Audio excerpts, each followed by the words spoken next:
Hello, everybody. Welcome to our serious play. Oh, pardon me. Let me get everything worked out here. This is Serious Play, a game studies live stream. Serious Play is an interdisciplinary group of graduate students and faculty interested in the study of games and play. We operate out of the University of Wisconsin in Milwaukee as the Digital Cultural Collaboratory of the Center for 21st Century Studies. You can check us out on Facebook and Twitter for news and announcements, and our YouTube and blog. I think I have, posted the links there. Hi, Stuart. How are you? I am Ryan House. I'm a third-year PhD student, currently preparing for exams this next semester. My research interests are about dwelling in virtual places and spaces, and most recently, and after the talk of Shira Chesses this morning, it seems even more sort of prominent, but ideas of the homo ludens in conjunction with social action, tactical media, and protest movements. And then with me today is David, and I'll let David introduce himself. I am David Kuchik. I'm a first-year PhD student at the, I always forget the official title, Cinema, Digital, and Media Studies. Media, Cinema, and Digital Studies. I always forget the word. Yeah, it took me 2 years. I'm in the English department at University of Wisconsin-Milwaukee as well. My thesis that I just finished in May of this year focused on queer fan games. And I am very interested in fan labor and fan practices, as well as fan game production. But as we all know, our interests vary day by day, so I'm kind of with that stuff. And in 2020, it can change at the drop of a hat, or the release of a newsline. Okay, so today we're playing Yoku's Island Express. It was released in 2018, I think originally on Windows by Gorilla. I'm playing the Nintendo Switch version, though I don't know if there's any differences between the two versions. So hi Mark, how are you? Okay, so let's get into it, I suppose, and then we can sort of talk about what we find interesting about the game.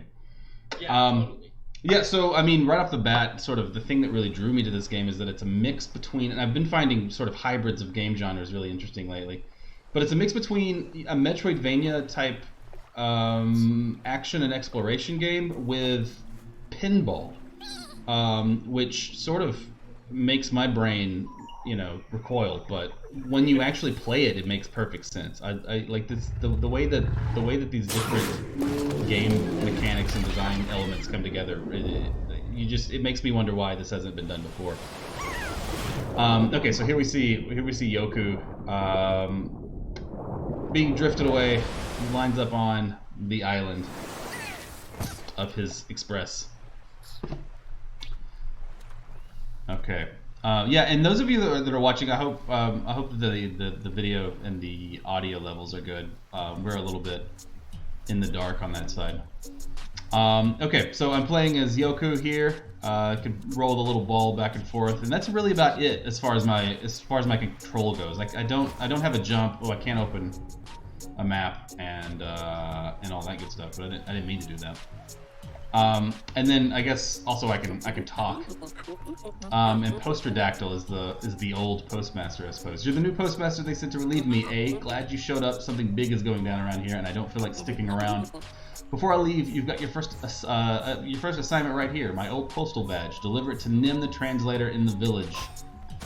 The Island Express is your duty now, so make sure to deliver the badge to Nim, or you'll be in trouble. That's it for me. Farewell. Good luck. Take care. So as far as game narratives go, it's pretty straightforward and right on the money. Here's the thing to go do. Now go do it. All right. And Ryan, this submission to the conference was kind of inspired by a blog post you made about this game. Right. Yeah. I played this game. I mean, for the first time over, I guess the most recent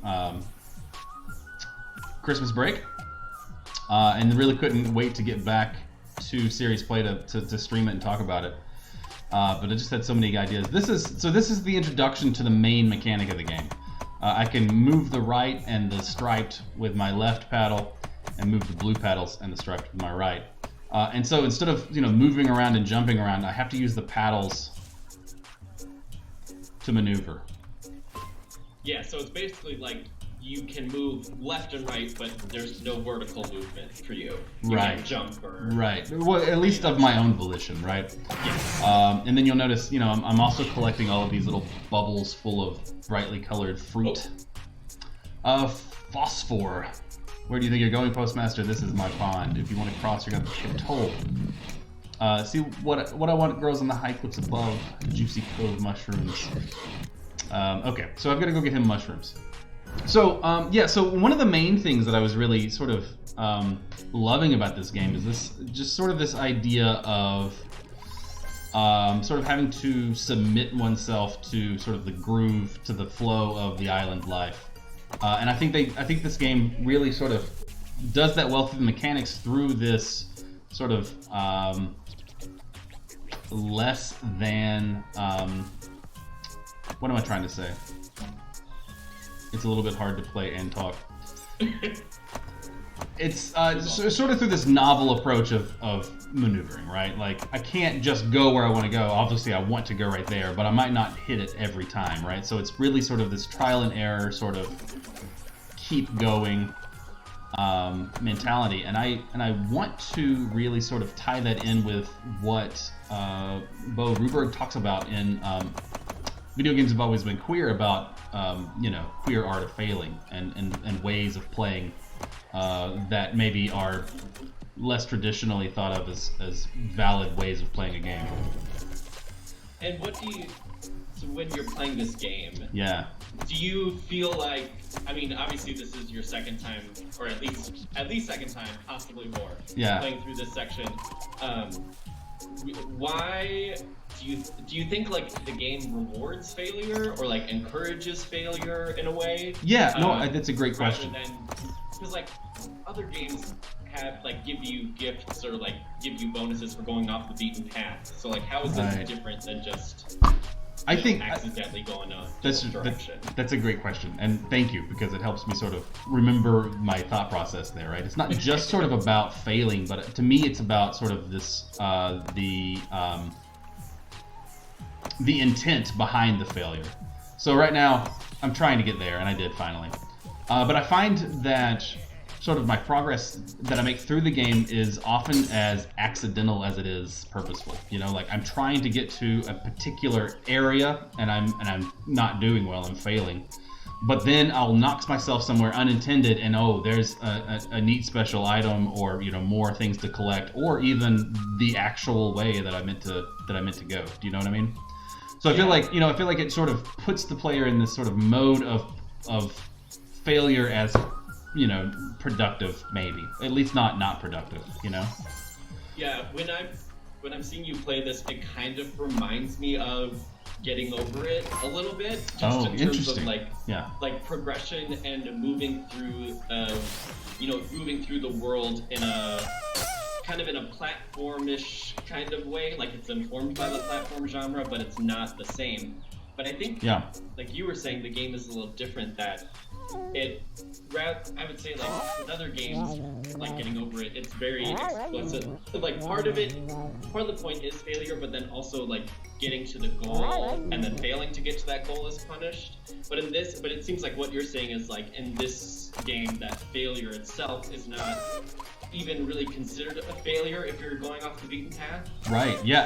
I mean, if that makes sense what I'm trying to say. Absolutely. I mean, I think what, and we can get into more of this, but I think a lot of sort of the things that I think are really neat about this game is that they, instead of sort of presenting failure as like, hey, look, you could do this differently and it's different. Instead, it's like they invite you to inhabit a space where failure doesn't really make sense. Like the concept of failure isn't here anymore. Do you know?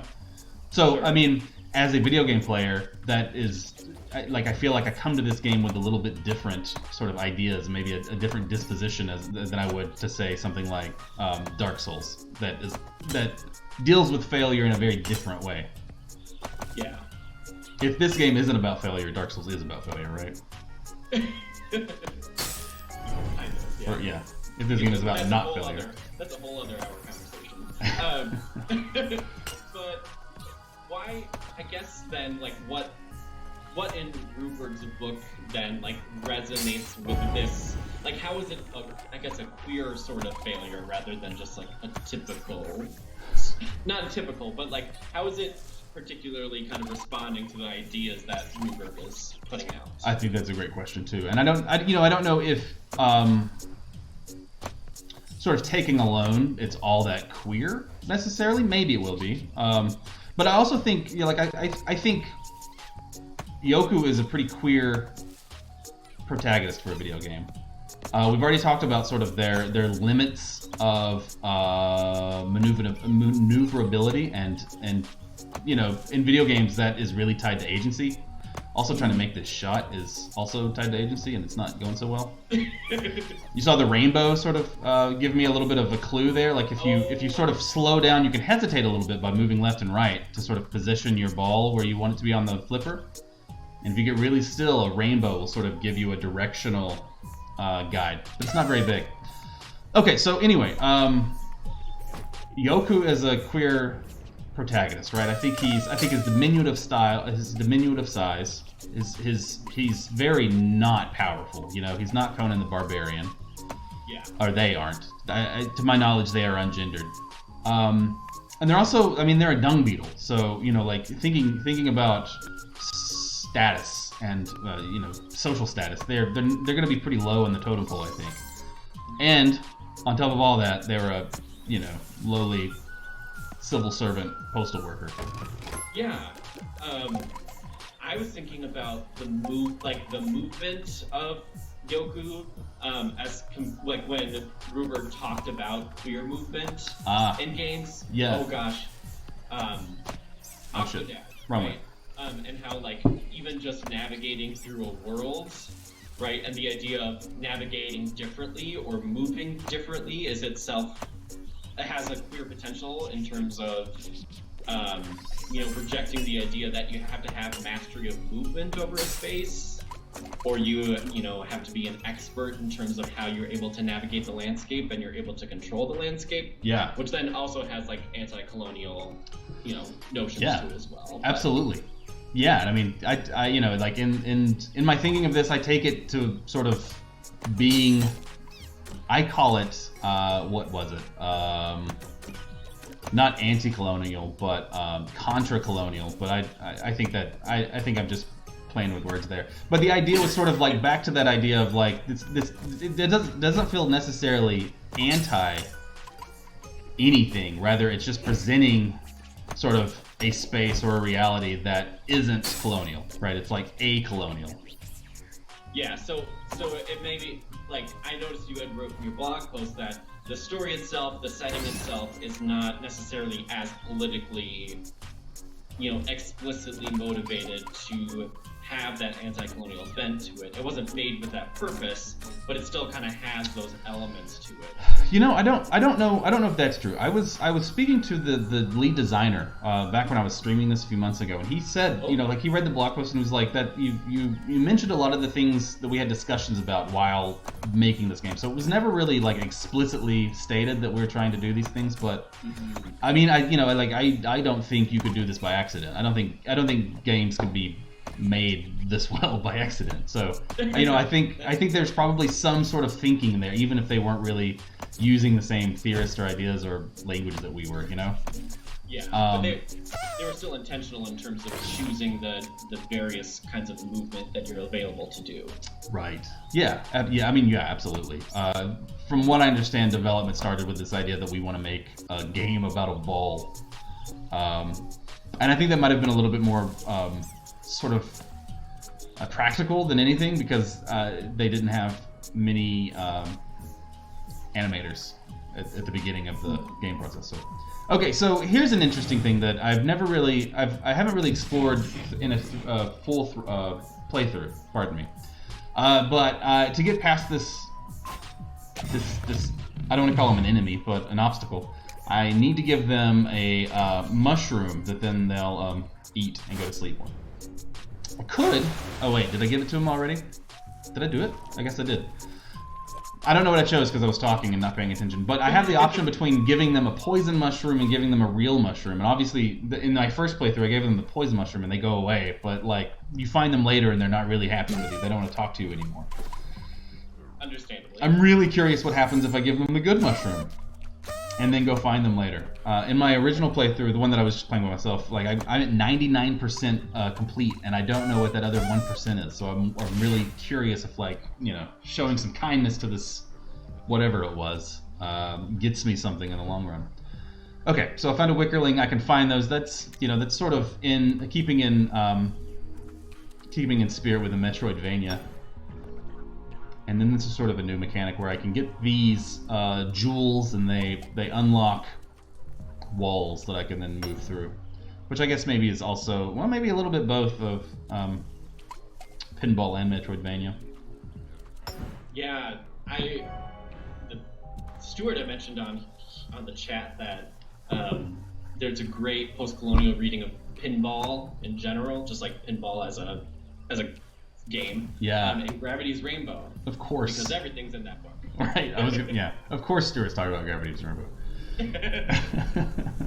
Some things never change, even at ELO. Yeah.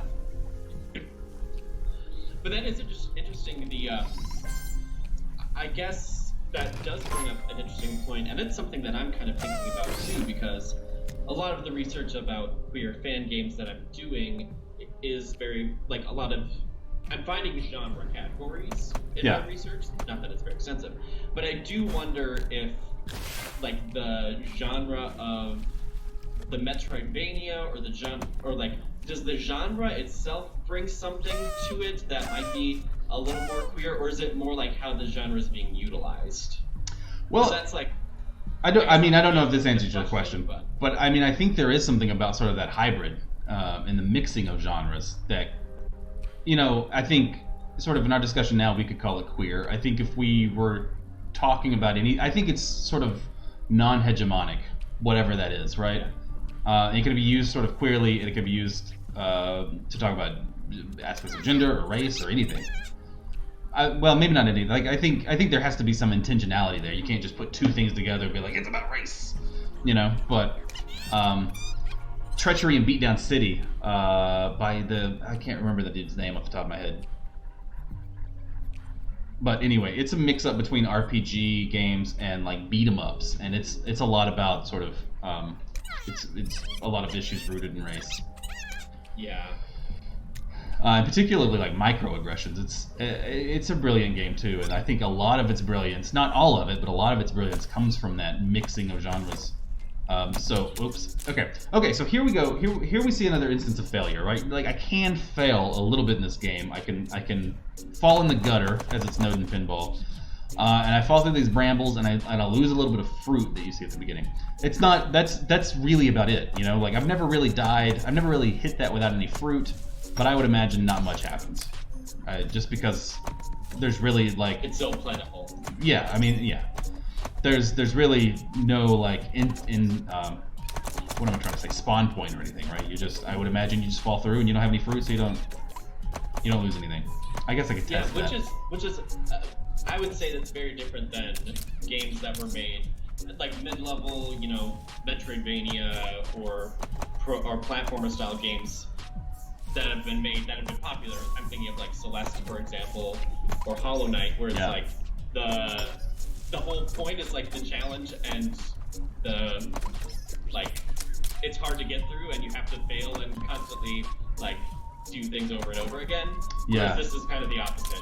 Stuart had mentioned, like, it's the opposite of scarcity, or, like, the non-scarcity of it. Absolutely. Whereas a lot of other platformers are kind of designed to be like, you need to finish this within a set amount of lives that you have. Yes. Whereas this might be kind of different, or approaching it in a different way. Absolutely. I'm purposefully trying to fall through that. I didn't just, like, have a stroke or anything. There's a point that I want to make after a few instances of that. And part of that sort of, like, another thing that I feel like this game does really well, not just those genres of games, but, you know, I feel like there's quite a bit of the casual game. I don't know if I want to call that a genre, but you know what I mean? Yeah. Like, there's a casualness to it This sort There's of a whole recalls lot of- games there's a whole like lot of Peggle. meaning to that word casual. Yeah, okay, here we go. So after you die so often, you get this, right? The scene that is counting your failures. And to be honest with you, it's been a few months since I played this, and I can't remember what happens and how long it takes. But it sort of reinforces this idea of failure as productive. You know, it's not just something that I'm doing. I'm working towards something, even if I'm not quite sure what that is. And it might be bad, I don't know.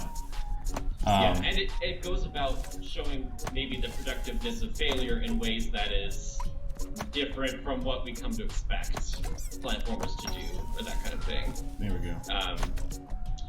I do, like you had mentioned the term casual game, and this is kind of where Shiro Chesh's book came in with what you were thinking for your blog.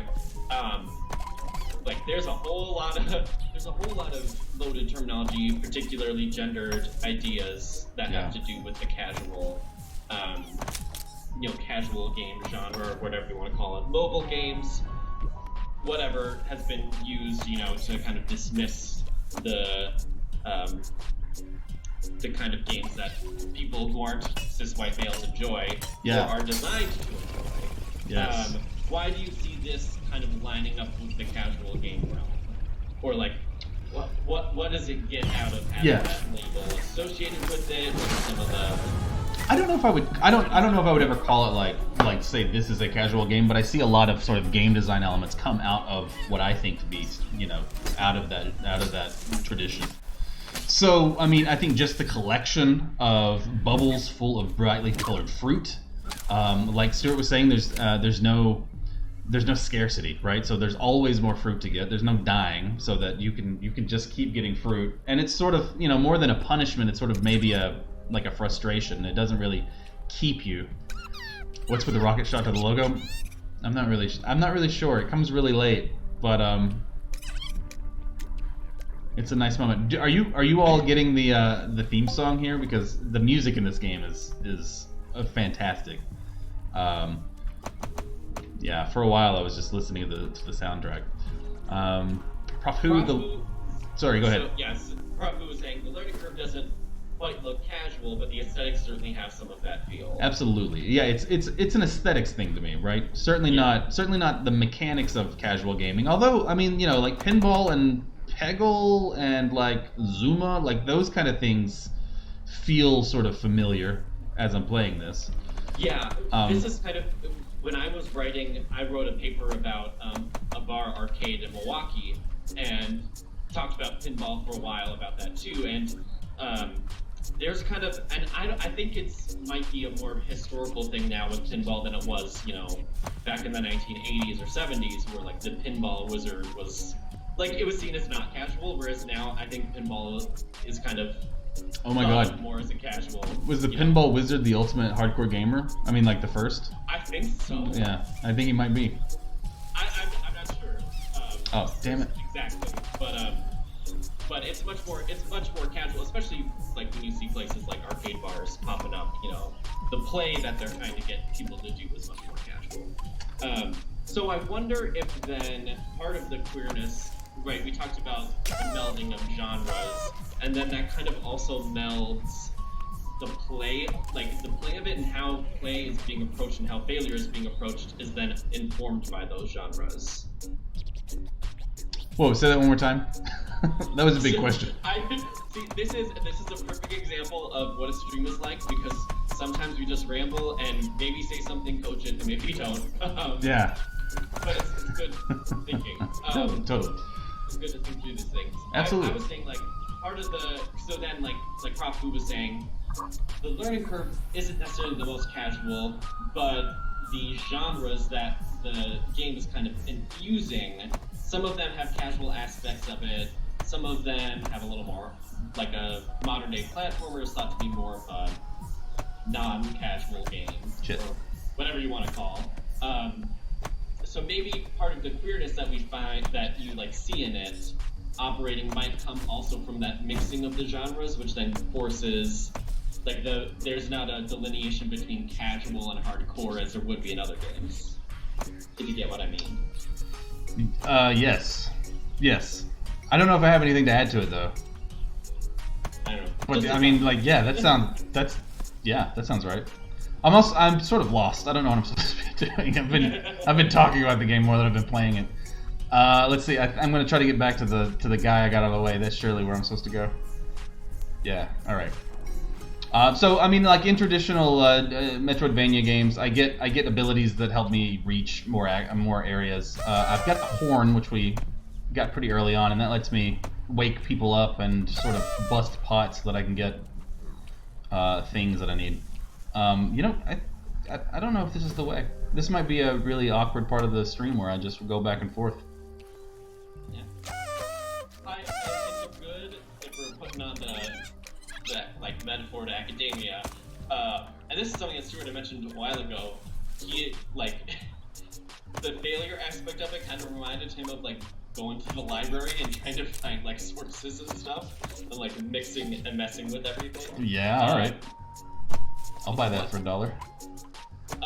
So, I mean, the trial and error of kind of balancing, like trying to think through academic thought while also trying to like navigate a space is itself a different form of play, you know. Or torture. What you typically do. Or, I mean, even compared to, you know, your typical Twitch streamer, it's a little, the ideas and the discussions are different and the purposes are different. Yeah, I've watched a little bit of Twitch streaming. I've certainly done it more than I've watched it. But I feel like I am a very bad Twitch streamer because I don't like. I'm typically not very like gung ho and excitable. Oh, me. You know what I mean? I can't do that part. I can't do it either. My friend and I, we had like our own YouTube channel, and because neither of us have summer jobs right now, we're kind of filming some more videos again, just for fun. Yeah. But like, I can't do that. I can't do the Twitch or the YouTube style where like you yell at the screen and like everything's really exciting. I can't do that anymore. What I've learned about myself as I do these streams, watching them back, is that I make really stupid faces when I play video games. It's usually just me sort of standing with my mouth open as I'm looking at whatever I'm supposed to be doing. Hey, speaking of whatever I'm supposed to be doing, I have no idea where to go right now. Which is frustrating when you're streaming, but honestly, I kind of like watching these back, talking about that again. You know, it's sort of interesting to see how, not just me, but how we all sort of put together the things that we have in the game to come up with where we're supposed to go next. I'm interested in sort of that brain work, and I think streaming your gameplay, you know, like, is the only really way to get that to make that visible. Among the face you should never see your face doing. Yeah, yes. Yeah, the movement. I wonder, because I was thinking back to Ruberg's book then about like playing, you know, the queerness as Ruberg talks about it, right? It's not inherent in one aspect or one distinct part of the game, but can be seen in many ways of games, how you play them, how they're designed, how you interact with them. Yeah. I wonder if, because I know for a while, like I would say before the big Twitch streaming started and that kind of stuff, but I mean, you also see this on YouTube with walkthroughs and things, like a lot of the idea is like when you watch other people play to learn how to finish it. You know, like again, this is just a germ of an idea, but I think the emphasis is like you watch. I think with streaming it's a little different, but besides that, you typically watch somebody play a game because you want them to succeed, quote unquote, at like finishing the game, or you want to see somebody like play through a difficult section to tell you how to play through it. But maybe I'm totally pontificating and it's made up, but I feel like part of the joy of watching Twitch and kind of watching you play right now is also enjoying the failure aspect of it. Good. And like that, like the enjoyment of like, space. And you know, it's not like there's not like this psychological need to like completely see you finish something, but like seeing you struggle through it, I guess, is kind of like, if we think of it in the terms of Ruberg's book, it's itself like a sort of weird pleasure, where the game is designed for you to like finish it. Yeah. But but then people find joy out of watching people struggle to finish it. If you're finding joy right now, you're alone. PhD Simulator agrees with me, so... No, I just mean that this is frustrating. PhD Okay. Oh, Wait. Maybe I just go straight here. Duh. Alright, I figured it out. Yeah, because you let all those... Yeah. I was trying to go back through it and around. Okay. Alright, so now we have a new helper. I think Archigard 1 said something I think is really good, and so did PhD Simulator. PhD Simulator says Twitch provides a safe space to fail, which I think is interesting and great, and that can be talked about a lot. And there are people in our group who talk about like Twitch as a platform, whereas other people, talk more about games or like other things. Archigard 1 also says, I think about Twitch streaming as a metagame in which failure takes on a new context, e.g. entertaining the viewer. Oh shit. So the act of streaming, let's say, outside of this context in which we're like streaming for a conference, right? Yeah. But just for streaming for a general audience, failing does take on. I think that's great. Like taking on a new context in which the metagame of playing a game for someone else then makes failure frustrating in some ways, but less frustrating in others, or you approach failure in a different way. Because I know, like, when I am alone, I usually, like, am harder on myself through failing. Oh yeah, I would be screaming obscenities by now if no one was watching. But Archigard 1 says, I've streamed before, my goal is usually to lose in new and interesting ways. Which is definitely in the spirit of Rupert. Yeah, totally. Absolutely. Right? Finding new ways to explore, the space that you're given and kind of go against what is considered to be the appropriate way to approach a game. Yeah. Succeed. And it might go beyond just space, too, and be more sort of bodily and, like an enactment of a failure that maybe you aren't sort of in a position to enjoy or experience in real life. So something's too risky to try. I don't know. Then I guess that quickly gets into sort of questions and things about games as escapism and sort of I'm sorry, I'm having like three thoughts at once. Sort of the privilege that goes along with like who gets to escape and where are they escaping to and escaping from what, and I don't know. No, I definitely see that too. I do, and it's also, it's all in where it gets complicated. That is, the action itself might be enacted, and we could think of it as like a queer action, but it might not necessarily be meant to be. Like if somebody fails in a spectacular way, right? They might not have necessarily meant to have failed. Whereas other people try to fail. And so like the vector of movement of trying to fail versus just failing versus you failed before and you want to try failing in a different way, right? Those are all different ways to interact with games. And I do think when people talk about games as escapism, and I think this might be where some like the heteronormativity of games come from, is like we talk about games giving agency or like giving people a way to have an influence on a different world, but kind of like but a lot of it is going along with the logics of the world in like a very typical way. Totally. But if you approach the agency as an idea of being able to fail and kind of mess with a system, that has a different ring to it, and I would say like isn't necessarily an escapist. Isn't an escapist idea as like just being like, well, I just want to be able to.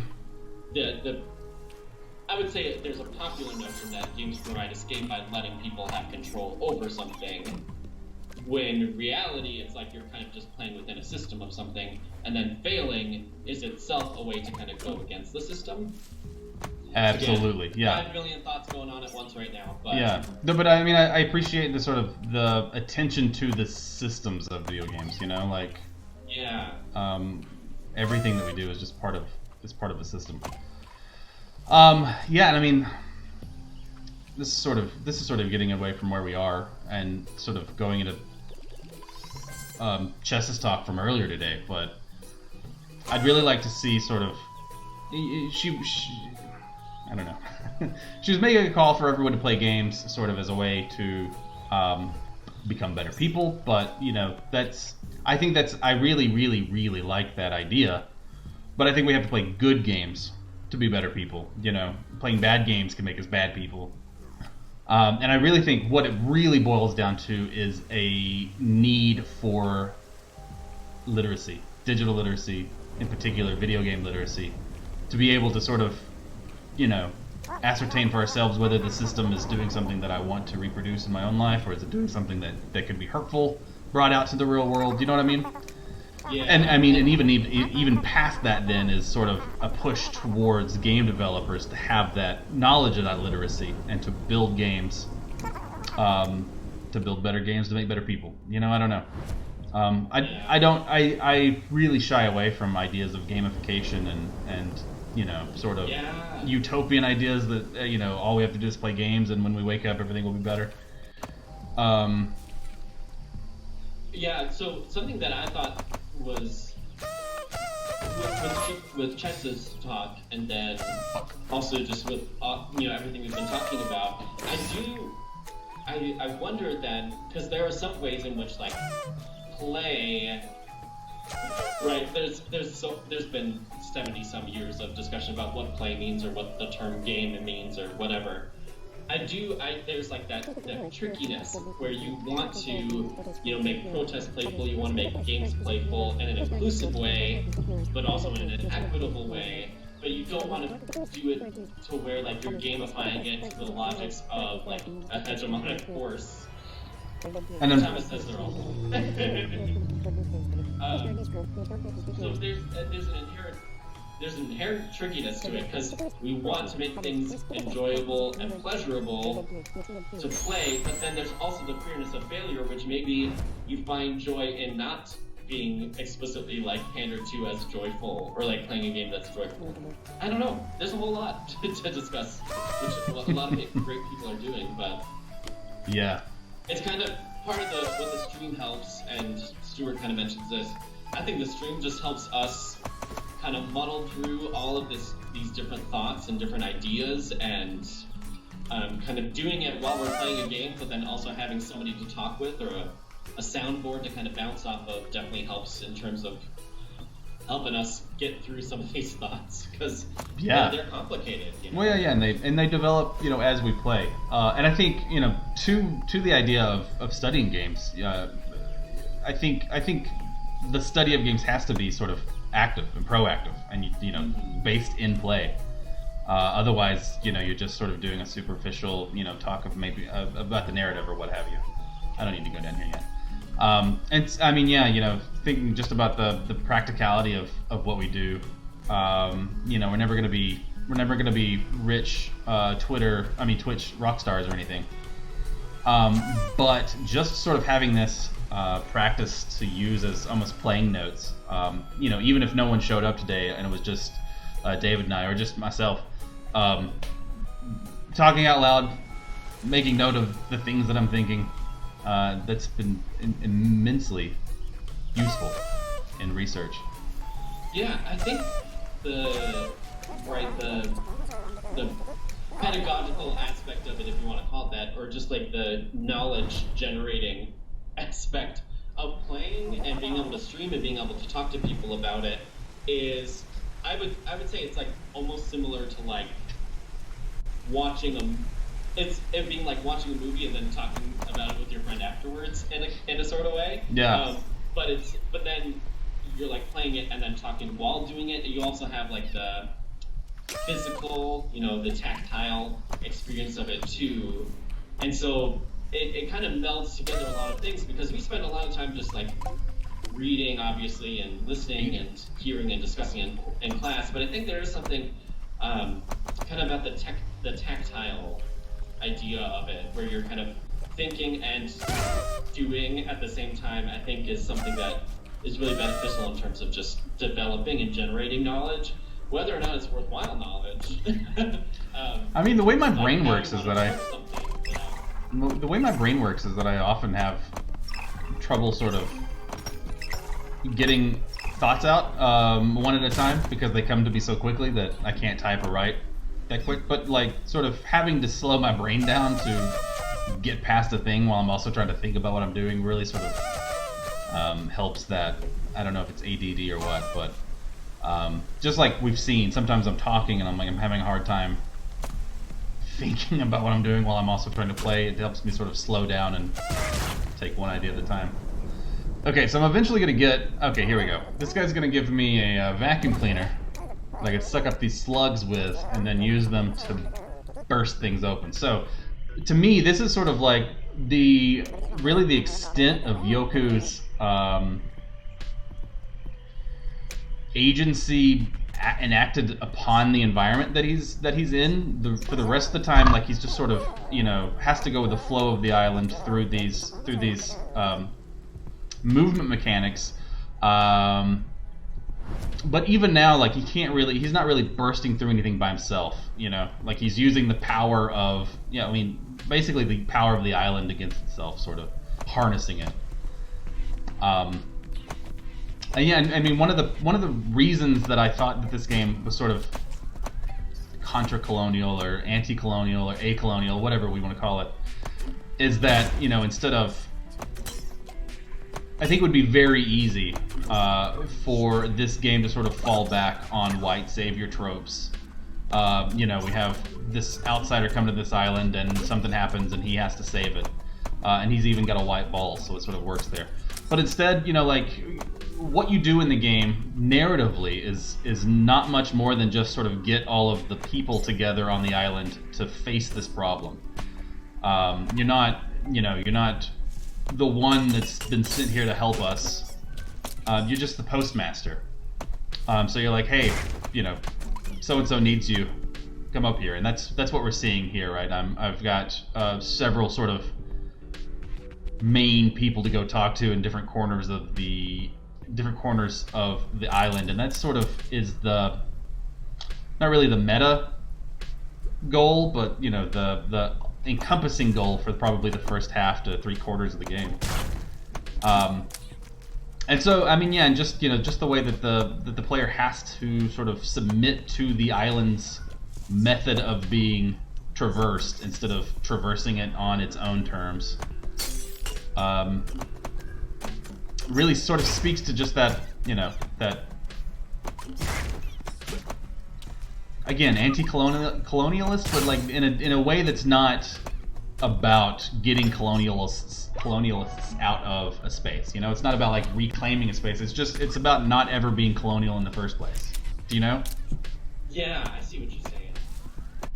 Which, I mean, you know, is a fiction. It's a fantasy. We live in a place with colonialism. We'll never be in a place without it. But this exercise in sort of imagining being in a space where it's never existed and how we might refigure things if it were up to us, I think is, and sort of back to that chess talk, you know, like I really think all of that is probably there in the book, and I can't wait to read it. And I'm sure she talks a lot about sort of, you know, not that just playing games is going to make us better people, but the ways that it can, and just sort of putting us in, maybe disposition is the right way to put it. You know, it changes our disposition to see the world as something other than immutable. And, you know, I tend to think that maybe there's something about patterns of, not agency, but, oh my god, the word is escaping me. Contingency. Wow, there it is. Patterns of contingency. You know, like seeing when things start moving together and what kind of things are going to change because of that. I like to think that games, because they are built on systems and about systems that change and states that change, that, you know, maybe that's some way that the games can make us better people. Now I feel like I'm just rambling though. No, it's great. PhD Simulator says that the player's sort of public servant role subverts the common narrative that places the player in a position of power / reshaping their environment. Which I like. I wonder then, like, it's not so like the game. You like I wouldn't say that the narrative of the game is like inherently. It's not inherently saying like support the post office or it's not about that. But I do agree that the idea of like kind of framing the narrative within this idea where you're not defeating these people, right? You're not trying to, they're your enemies that you're trying to, kill so you can leave the island alive, a la Metroid, for example. Yeah. It's more so like you're a visitor and you're given this task to assist in the environment around you, rather than. And so, in a way, like being kind of a productive force, rather than just being, a destructive force. And not really having much to gain for it. It's not even sort of narratively it's situated where I'm not trying to move in to, have a corner on the postal service or whatever. I'm not here to like extract any sort of resources from the island, but instead I'm here to serve it, and serve the people here.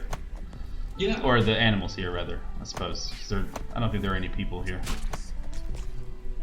Well, yeah, so I think in a sense it kind of reframes what the purpose of, like, the purpose of movement and existence within the space affects, like, how you interpret it, Yeah, perfect. Like, that kind of makes sense.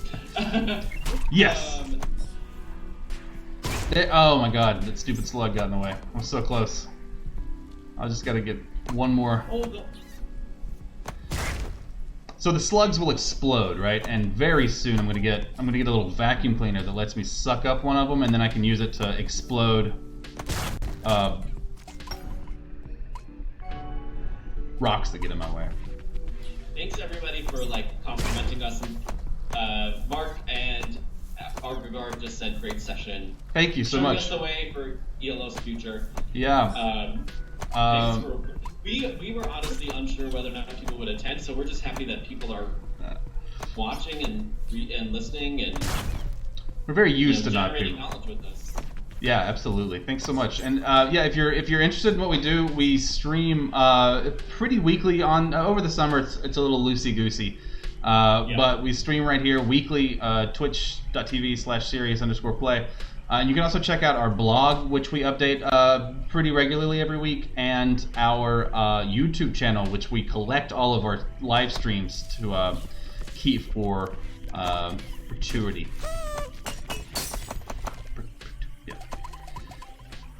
Perpetuity. Okay. Yeah. Where are we? We've got 10 minutes left, yeah? Yep, we're at 3:48 on my clock. Alright, cool. I might get to the thing here. Was there anything else about Yoku that you wanted to mention? We talked about failure and... I do. You did mention kind of the concept of design identity in your... Oh, yeah. We talked about it a little bit, but I kind of superseded that with the talking about genres, but it's also kind of related to genres. Yeah, we should talk. Yeah.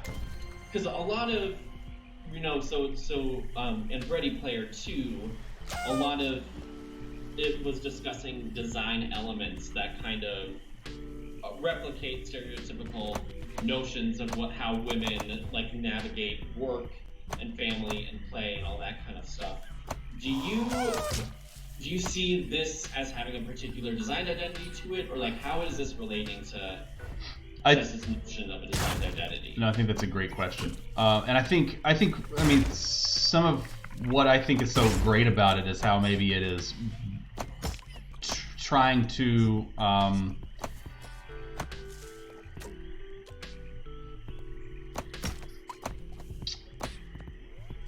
create a player, a designer. Being designed for a player that sort of eschews the binary man or woman, and like to me this just seems sort of like sort of genderless game. And you know, even as I'm saying that doesn't sound right, because I don't know. That's a great question. What I was gonna say is there are aspects of games, right, that are designed specifically and marketed and kind of have in mind the male audience. So like, you know, 60+ hours of gameplay.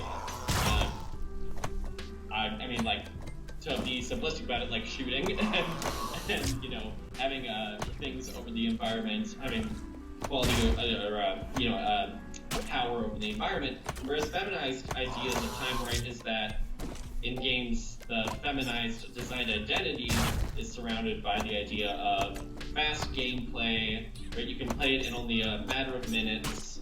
A lot of it is about emotional regulation of like either environments or people in the game. A lot of it is about making people happy, a la Diner Dash. So I do think it's this interesting meld, because you have the narrative, which is about kind of like, if you don't want to call it emotional regulation, it's still like assisting other people in achieving their goals. Totally. In a way. Yeah. Which is kind of is the stereotypical like feminized approach to a gameplay. Yeah. And problem solving, right? And problem solving, but then, like outside of games. Yeah, and you kind of have these little. The map is itself, you know, constructed to be kind of. Bam! Got it. It's these individual segments of play, right, where you kind of have to solve this individual little puzzle before you can go on to the next area. So you could see that technically as being like a sort of like notion of short bursts of play, but then you also have the Metroidvania aspect, which is typically more about controlling the environment, and it's a generally somewhat longer playtime than, you know, a mobile game. So it has this kind of mash-up of the designed identities of the two genres. Yeah. You know what I mean? Totally. Yeah, and I think you've said it much better than I was trying to. But like, I feel like I think that's what you're trying to get when you were saying like genderless. It's not so much genderless as it is taking inclusive ideas of a designed identity of a male audience, a cis white male audience, and then kind of imbuing aspects of genres that are typically thought of to be designed for a female audience, particularly like a mother or a 30+ figure is kind of as described. Yeah, I think your idea of time here is really interesting, in the way that sort of the mix between these casual mechanics and systems are used with. I mean, and those are very casual. I could set up and play like one of those screens, you know, for 2-3 minutes, and then put it away and not really have to worry about like, wait, how do I do these things again? You know, like, what was I doing? Yeah. But sort of on a grand scheme with the Metroidvania, like, not playing this game for a week at a time, like, you're gonna forget where to go. You're gonna forget where things are. You know, I think particularly Metroidvanias sort of rely on almost like a memory game, where, you know, I got this thing that busts these things. Oh, it busts these particular types of doors open. Where did I see that door again? Where the hell was that at? Oh, when I tried to play Axiom Verge, that happened to me all the time. That happens to me with most games.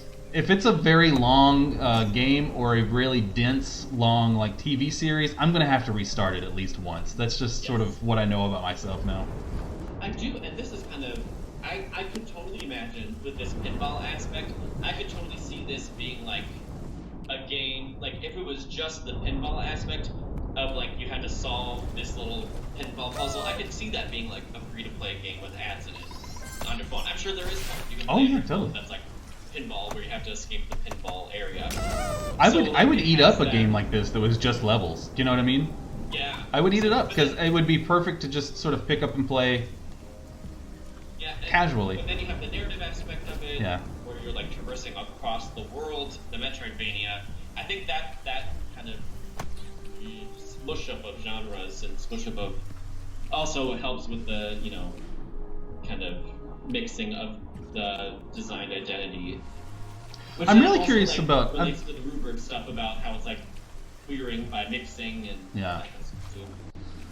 Yeah, I think that's a really interesting idea. Honestly, like I don't know if we could ever get to the bottom of it without some like some study of game designers in sort of the act of designing, but I'm really curious about like who the market for this combined designed like profile, right? We won't call him a man or woman, but like this combined designer profile. It seems to me that like, and maybe this is too simplistic, but it seems to me that like someone who decides that they are a hardcore gamer and is very sort of masculinized in that identity is probably not going to want to play this, right? Because it's too so like it's not for them then, right? Is it for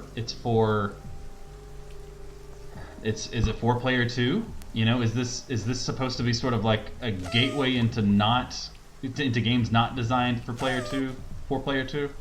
Yeah, I noticed similar things. Stuart had mentioned Little Big Planet before, and I can see kind of the design aspect. It reminds me kind of Rayman a little bit in terms of character design, and just like the environment as well.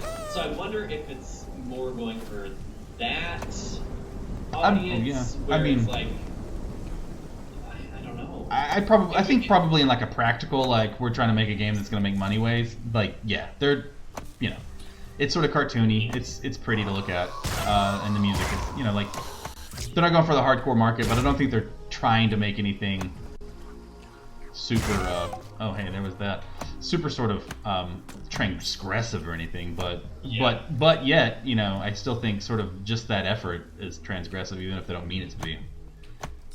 And that might not be fair to them, you know. Like I don't know. I assume that if you're making sort of a not corporate, but you know, an economic product. Thank right? you. It's a game, but it's also an economic product. Right. That you want to sell. If they're putting all this time and energy and labor into it, they have to sell it somehow. Exactly. Yes. So I wonder, and of course, then you get to the messiness of what they designed it for and who they have in mind when they, for example, make their ads. Isn't necessarily also how it comes out in the wash either, you know. Yeah. No. Absolutely. Yeah. I mean, they could design it any way they wanted, but it really doesn't mean anything until I play it the way I'm going to play it. I think I was looking at Argagorg. Twitch streaming and popular YouTube channels like Girlfriend Reviews are pushing a focus towards player 2 and other perspectives of play. Yeah, absolutely. I think that's right on the money, and I'd love to see sort of. I mean, I love to see people who don't look like me on Twitch. You know, like I don't really want to see anyone who seems like they are like me, because I know what I'm like playing video games. I think it's much more interesting, and I think, you know, like, and I'm not trying to be like holier than that. I think probably it's pretty universally human that we want to see things that are different. You know, like, how are you different than me? I want to see you. I don't know if that's true, but you know, maybe it sounds nice. I was going to respond to their second question. Yeah. So, Artgard, what do y'all think about the power of social media and gaming communities to create these sort of queer readings and forms of play out of traditionally understood non-queer games? So that is part of what I researched for my thesis. So so there are communities, and this is an example of a potential play where like somebody is playing within a game, and you have an audience who can help in like constructing ideas and knowledge and understandings of the play. I've also done a lot of, I shouldn't say done a lot because I'm only 25, but like I've done research on fan labor, fan constructions, but then also mods and fan games. And so there's a variety of ways that people can kind of create their own queer understandings of games that might not necessarily be queer in the first place. So I'm thinking of mods that, you know, insert queer content, that allow you to, for example, identify as like somebody, as a person with they them pronouns when the base game only gives you he or she, for example. Or we might have a fandom that like creates fan fiction about it. So there's, and this is kind of also covered in Ruberg's book, just to kind of tie it all in a nice little big bow. Right, the queerness in games does not exist. It's kind of like with feminist theory too, right? It's not whether or not a game is queer, is not queer, is feminist, is not feminist, is anti-colonial, is colonial, but rather like the communities and the discussions that happen in the communities, as well as what happens in the game itself, informs the narratives and the understandings and the knowledge that come out of it. So Yeah. there's a lot of ways that social media and gaming communities can take a game like this, Yoku's Island Express, where, you know, a 6-year-old kid might be playing it, have no idea about queer theory, but then we can analyze it through that queer theory lens and kind of give that idea to it too. So it's exciting. Totally. All right, so it's 4 o'clock. That's our hour. Thanks so much for joining us for the Serious Play Game Studies live stream. If you are interested in this, check us out. You can check out our schedule on our Twitch page. And thanks so much for joining. Yeah, see you later, everybody.